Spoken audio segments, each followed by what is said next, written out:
Velton Shoel is President and CEO at Strategic Solutions LLC. He leads the sales, marketing, and training divisions of the company.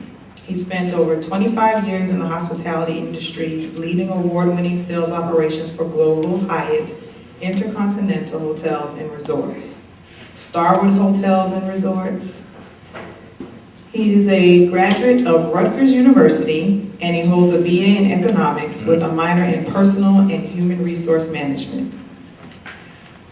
Velton Shoel is a business consultant and sales trainer who is known for his wit and wisdom. Customers everywhere appreciate his humorous style and useful techniques. He combines research and theory with the real-life experience. In his role as president and CEO, Velton helps organizations select programs and resource materials that deepen and sustain their business opportunities. His energy has been widely appreciated by our clients. Velton is considered one of the nation's leading business experts in sales and marketing. His ability to find common language with team members while building a cohesive environment is well documented. Ladies and gentlemen, Velton Shoel, author, certified sales trainer, and motivational speaker.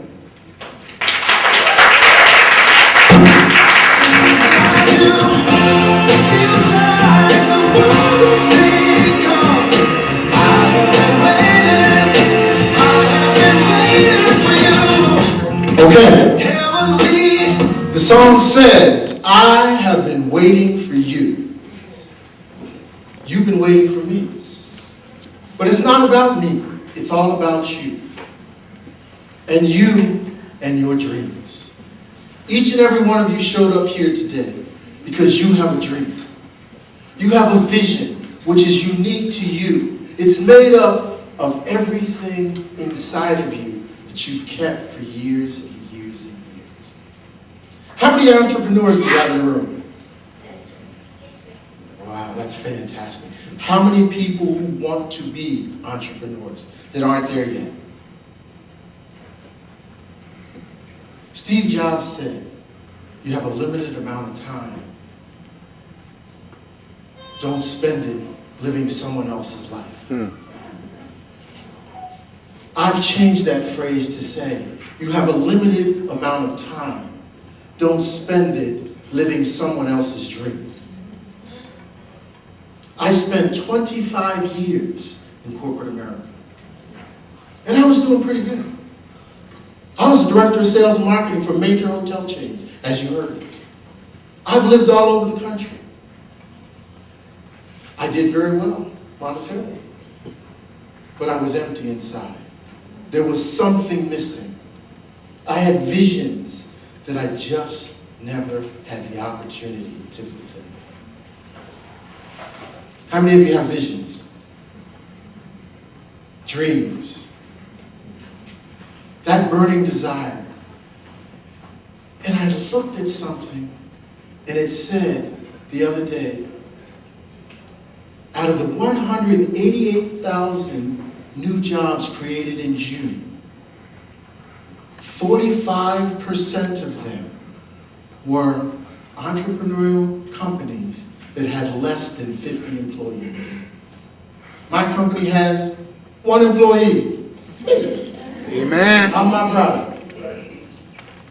But the 25 years I spent in corporate America, I did things and was asked to do things that I didn't understand, and they weren't really developing what I thought was my dream. Today, with the sequestration and downsizing in corporate America, how many of you are currently working for somebody and being asked to do things that are not in your job description? And you're looking at these people going, am I going to be compensated for this? Show me the money. Amen. You're asking me to do what? Let me tell you a little story. In 1996, yes, I'm old. That's okay. I was the director of sales and marketing for a major hotel corporation, and my office was on the big island of Omaha, Nebraska. Anybody ever been to Omaha? I say the Big Island because it's cold in Omaha in February. I had a week where the wind chill factor didn't get above 55 below. Now you know why I live in South Florida. But anyway, I got a call from the Senior Vice President of Sales and Marketing for the entire corporation. He was originally from Charlotte, North Carolina. And he called me on the phone one day and said, "Well, this is Cody. How y'all?" I said, "I'm fine, Cody. How are you?" He said, "I'm good, but I got a problem." I said, "What's that, Cody?" He says, "Well, I just got off the phone with the vice president in the Southeast, and he told me none of his salespeople know how to prospect." I said, "Oh, okay."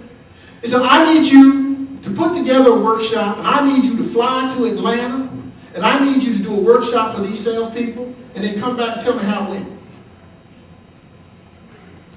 Okay, very good. Are you sending me the curriculum? Are you sending me a workbook? Are you sending me something to develop this presentation? No, you'll think of something.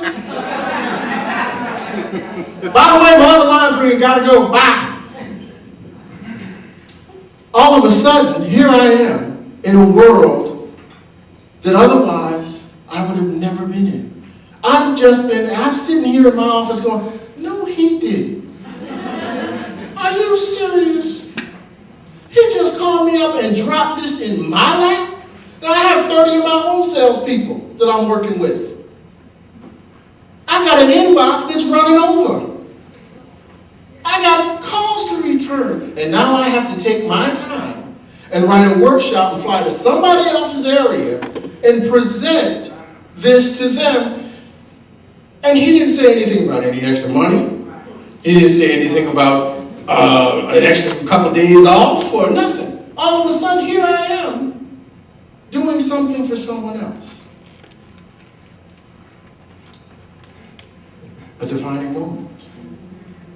You heard earlier one of my favorite quotes by Kevin Costner from the movie Tin Cup. When your defining moment comes, either you define the moment or the moment will define you. And I had a choice to make. The choice was, do I just throw something together to get him off my back? Because I'm really not getting paid for this and he just doesn't know how busy I am. Or do I take the time and put in the work and the sweat equity to develop a program that everybody is going to get something out of and he's going to get accolades and praise for? What would you have done? Many of us would have done the first part, just enough to get by. How many times in your life do you not perform for yourself? How many times in your life do you do just enough to get by? So here I am, sitting in Omaha, Nebraska, trying to figure out what to do and how to do it. So I started putting together a program. I have 2 weeks to develop a presentation that's a minimum of 3 hours. So I developed this presentation on my computer with a PowerPoint program. And I fly to Atlanta and I present this program to 38 salespeople in one afternoon. And I presented this program and I gave it everything that I had. The program ended and I flew back to Nebraska, and 3 days later my phone rings and it's Cody. "Felton, hey, it's Cody." I said, "Hey, Cody, how are you?" He said, "What the hell did you do down there?" My heart starts pounding. I'm saying, "Excuse me?" He said, "What the hell did you do down there?" I said, "Well, you asked me to go down and do a workshop, and I did a workshop." He said, "I heard you did a workshop." He said, "I got 5 other vice presidents that have called me this week asking me for you to come to their area and present this daggone workshop." Really? Oh, sucky now. All right? Here I am now saying, Oh, okay. There might be some money in this after all. All of a sudden, life changes. Ladies and gentlemen, one of the things that my mother taught me when I was a child, she said, baby, some days life is going to deal you some lemons. And the best thing that you can do is to figure out how to turn those lemons into lemonade. Because if you sit there and wallow in your misery, the only person that's going to taste the bitterness is you. Now, everything that's good can get better. The story goes, I became one of the corporate trainers for the company. I was not only training with the program that I wrote, but they had spent millions of dollars on other sales curriculum.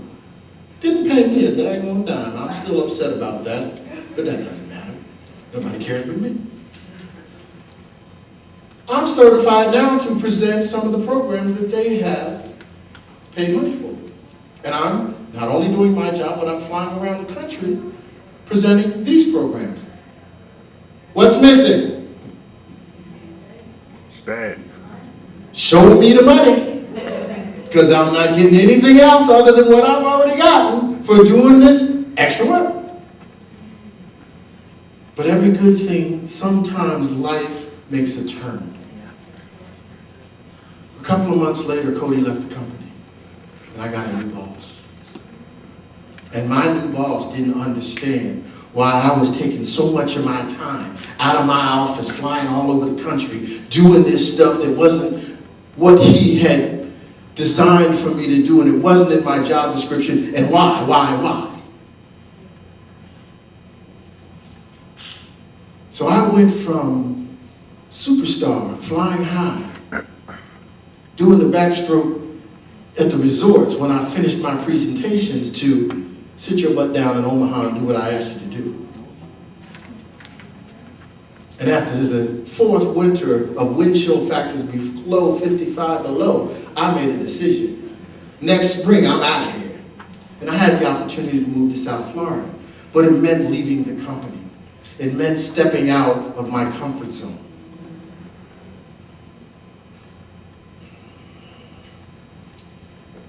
When you step out of your comfort zone, it's a scary, scary thing. However,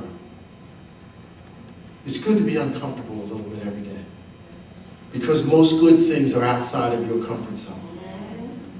When you're inside your comfort zone, you are very comfortable, very complacent, and not hungry, as my mentor Les Brown says. You've got to be hungry. Is that what he says, Cass? Absolutely. But I was hungry. I was hungry for nothing else but warmth. I was tired of being cold, so I had the opportunity to move to South Florida. But it meant leaving the company. When I left the company, I went to work for Intercontinental Hotels. And I had the opportunity to open the first African-American owned and developed resort in the country. Many of you know it as the Royal Palm. I was the opening director of sales and marketing there. So I continued in my career working for someone else. But when I left Hyatt, the only thing that I had, other than my final paycheck and compensation, was this program called Prospecting, the Key to Your Future is Success. Because remember something, I wrote it. So it was mine. I was able to take it with me. A few years later, I left the hotel business. 2008. Anybody remember 2008?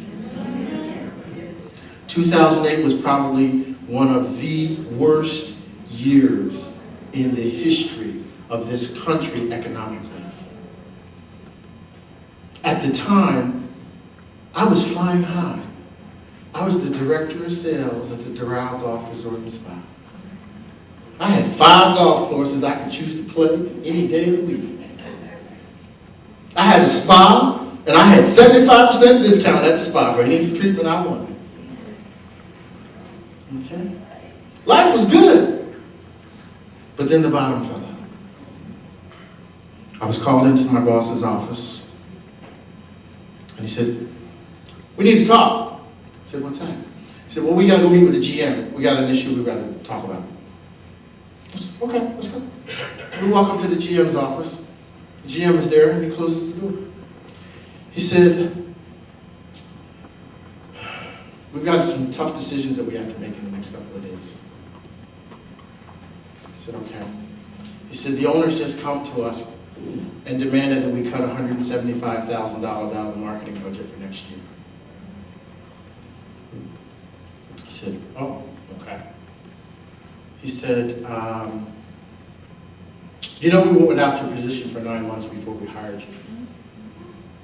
And unfortunately, for us to cut $175,000 out of the budget, we're going to have to go without that position again.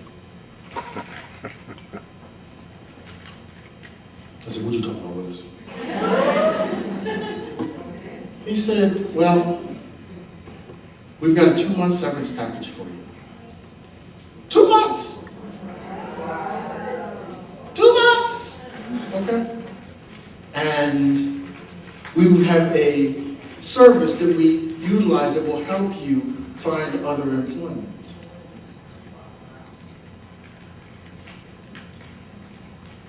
And I'm sitting there and I'm saying to myself, hold up now. Let me think about this real quick. You're going to give me 2 months severance. I got a mortgage. I got a child in college. I've got another one on the way. I've got a wife at home. I've got car payments. Anybody in a situation like that? Where you've got all of these responsibilities and all of a sudden your ability to meet your responsibilities has been put on hold. But the phone doesn't stop ringing every month because them folks want their money. ASAP. And you can't make a deal with them saying, I'm going to pay you for the next 2 months, and then can we do the wimpy? I'll gladly pay you Tuesday for a place to live today. They don't want to hear that. Nope. But here I am in a situation where that's all they're offering me.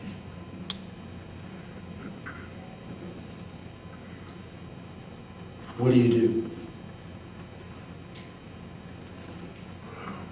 I went home and I started talking to some friends and I said, you know, I want to start a company and I want to start training. And they looked at me and they said, huh? I don't want to go back to work for anyone else. I want to do my own thing. I want to be a trainer. I want to be able to share the knowledge that I've learned over the last 20 years as a leader and a director of sales and marketing with some other sales professionals and entrepreneurs as they start down the journey and down the road that I've traveled. Some of my friends looked at me and said, man, you need to go find a job. You know you got a kid in college and you got one getting ready to go and I said, I've been all through that in my mind. But there's one thing that I remember. And I want you to do this with me. Turn to the person next to you and say this to them. Shake their hand and say, it's not what you call me. It's not what you call me. It's what I answer to them.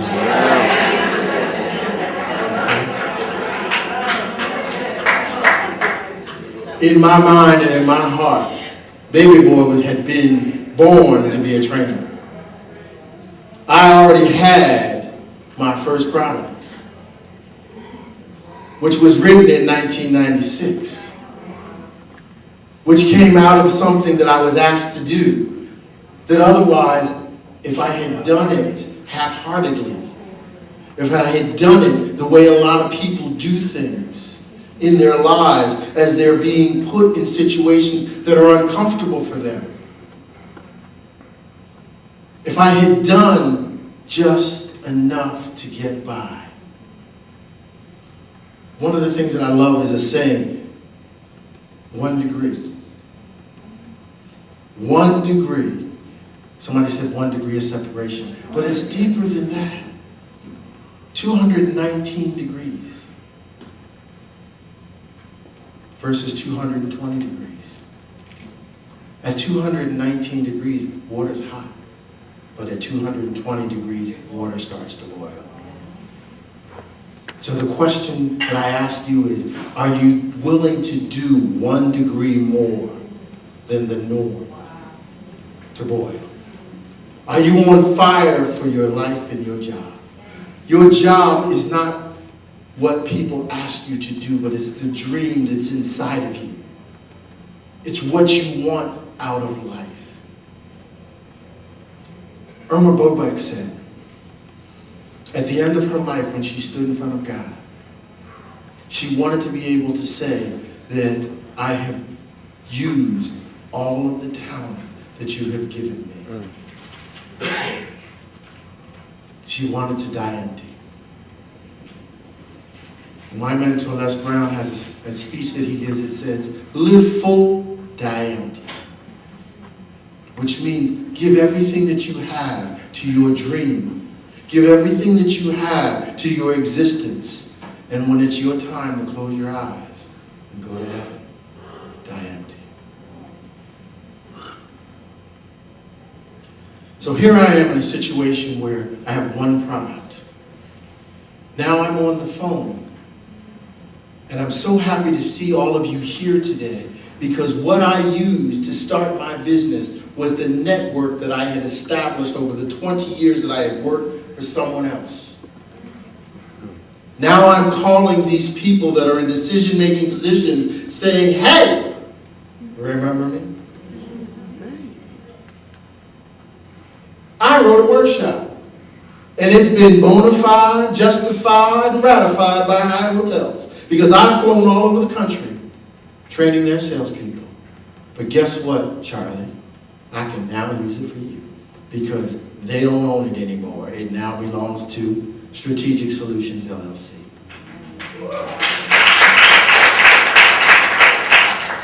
So I started the process, and I started networking and developing my relationships to utilize this workshop.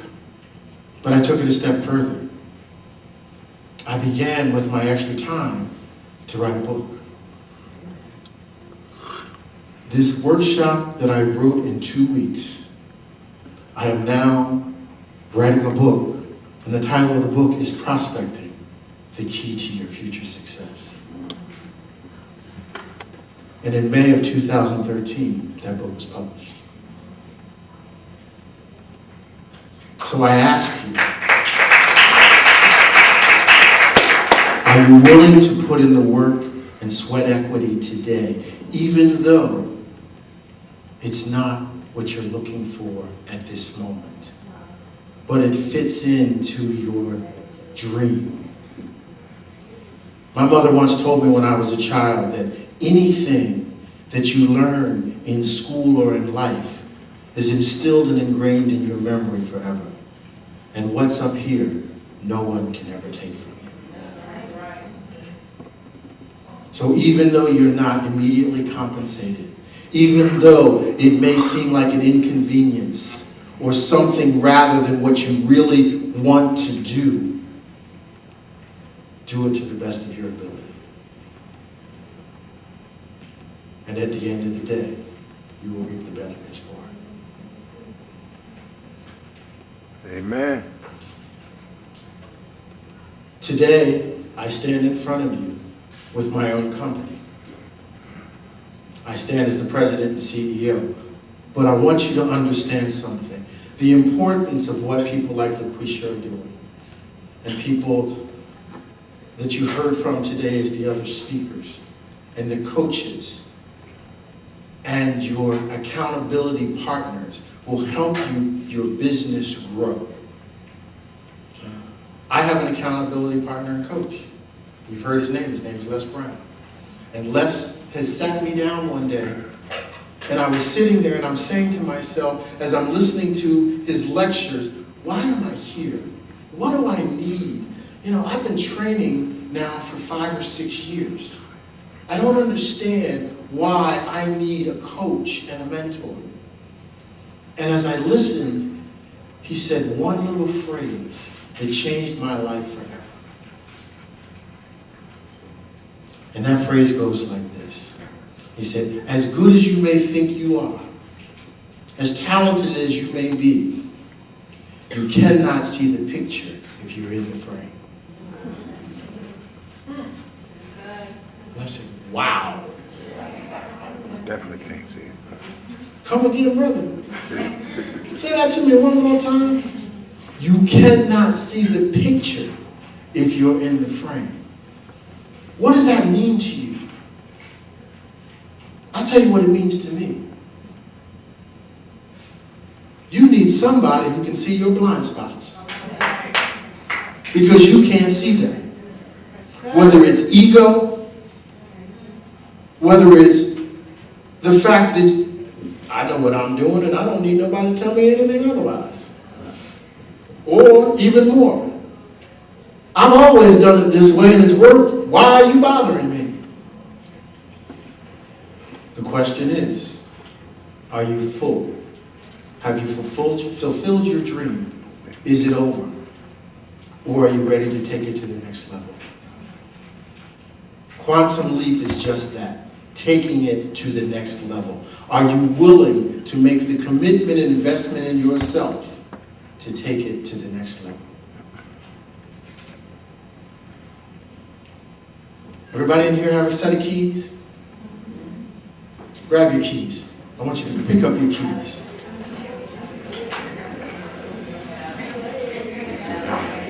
Valerie, got your keys? What kind of car you drive? Huh? Mercedes? I got a Durango. I got a Mercedes now, and I want to see Valet.